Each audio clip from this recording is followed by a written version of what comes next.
ஷினிச்சி ரியோகோ கிட்ட இந்த மிகி எப்படி என்னோட பிளட் செல்ல இருந்து நியூட்ரிஷன் எடுத்துட்டு உயிரோடு இருக்கோ அந்த மாதிரி உங்களாலேயும் மனுஷங்களை கொல்லாம உயிரோட இருக்க முடியும்ல அப்படின்னு சொல்லி கேட்குறான். அதுக்கு அவளும் எங்களால் முடியும் தான், ஆனால் இந்த உடம்புக்குள்ள வந்ததும் எனக்கு முதல்ல தோணுது மனுஷங்களை கொண்டு அவங்க மீட்டை சாப்பிடணுங்கிறது தான். அந்த எண்ணத்தை மாற்றணுங்கிறது ரொம்பவே கஷ்டம் அப்படின்னு சொல்லிட்டு ஷினிச்சியை கொல்ல பார்க்குறா. ஆனால் நீ ஒரு மனுஷனும் இல்லை ஏலியனும் இல்லை, உன்னை கொல்றது வேஸ்ட்டு தான் அப்படின்னு சொல்லிட்டு அங்கேருந்து கிளம்பி போயிடுறா.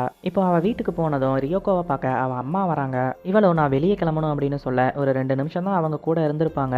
இவளோட நடவடிக்கையெல்லாம் பார்த்துட்டு நீ என்னோட பொண்ணு இல்லை, நீ யாருன்னு சொல்லு, என் பொண்ணை என்ன பண்ண அப்படின்னு சொல்லி கேட்டுட்டு போலீஸ்க்கு கால் பண்ண போறாங்க. அப்போ ரியோகோ கொஞ்சம் கூட யோசிக்காம அவளோட பிளேட்ஸை வச்சு அவங்கள குத்தி கொன்னுட்டு என்னோட ஃபேஸ் வாய்ஸ் எல்லாம் கரெக்டாக தானே இருக்கு, இவங்க எப்படி என்னை கண்டுபிடிச்சாங்க அப்படின்னு யோசிக்கிறா. அடுத்த நாள் காலையில் ஷினிச்சி ஃபேமிலியோட பிரேக்ஃபாஸ்ட் சாப்பிட்டுட்டு இருக்கும்போது அப்பாவும் அம்மாவும் ஒரு ட்ரிப்புக்கு போறதா சொல்றாங்க.